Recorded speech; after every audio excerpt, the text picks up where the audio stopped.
Selam millet. Eğer direksiyon kutunuzdan ses geliyorsa, bu bir soruna işaret olabilir. Bugün, bunun neden olduğuna ve nasıl düzeltebileceğinize dair en önemli sebeplere bakacağız. Şu sinir bozucu direksiyon sesinin kökenine inelim. İlk olarak, düşük hidrolik direksiyon sıvısı. Bu, aracınızın direksiyon sisteminin düzgün çalışması için kritik öneme sahiptir. Bu sıvı, hidrolik direksiyon sisteminizin can damarıdır. Direksiyonunuzu kolayca döndürebilmenizi sağlar. Eğer düşükse, hidrolik direksiyon pompanız fazla çalışmak zorunda kalır. Bu da vınlama veya inilti gibi bir sese neden olur.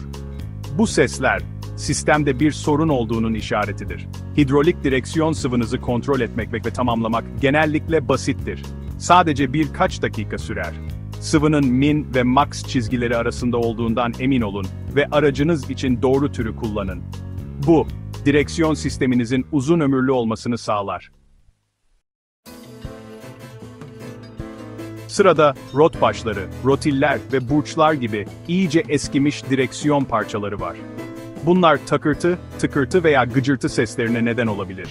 Zamanla bu parçalar aşınabilir, gevşeyebilir veya çatlayabilir. Bu parçaları kontrol etmekte rahat değilseniz, güvendiğiniz bir tamirciye baktırın. Bazen ses kutunun içinden değil, kutunun aracınızın şasisine tam olarak bağlı olmamasından kaynaklanır. Zamanla, bağlantı cıvataları gevşeyebilir. Bu da bir lokurtu veya gümleme sesine neden olabilir. Bunları sıkmak, çok sinir bozucu bir ses için şaşırtıcı derecede basit bir çözüm olabilir. Hasarlı bir direksiyon mekanizması, döndüğünüzde sürekli bir sürtünme sesi çıkarabilir. Belirtileri arasında sert direksiyon veya mekanizmadan sıvı sızıntıları bulunur.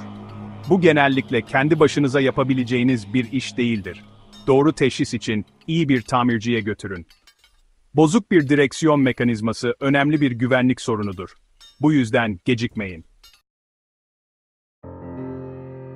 Hidrolik direksiyon sisteminizdeki hava, vınlama veya inilti seslerine neden olabilir. Bu sesler, sürüş sırasında rahatsız edici olabilir ve aracınızın performansını etkileyebilir. Ve direksiyonunuzun dengesiz olmasına yol açabilir. Direksiyon hakimiyetiniz azalabilir ve bu da güvenliğinizi tehlikeye atabilir. Sıvı seviyesi çok düşerse veya bir sızıntı varsa hava girebilir. Bu durum sistemin verimli çalışmasını engeller. Sistemin havasını almak genellikle direksiyonu birkaç kez tam sağa tam sola çevirerek kendinizin yapabileceği bir şeydir. Bu basit işlem, hava kabarcıklarını sistemden çıkarır.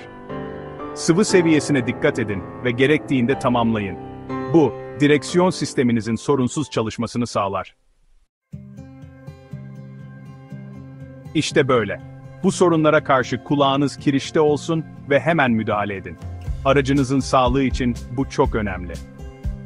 Daha fazla araba ipucu ve püf noktası için beğenmeyi, abone olmayı ve o zile basmayı unutmayın. Yeni videolarımızı kaçırmak istemezsiniz. Bu sesleri gidermek sadece konforla ilgili değil, kontrolü sürdürmek ve aracınızın güvenli olduğundan emin olmakla ilgilidir. Güvenli sürüş her şeyden önce gelir. Bir dahaki sefere kadar, motorlarınız gazlamaya ve direksiyonlarınız sorunsuz dönmeye devam etsin. Güvenli sürüşler dileriz.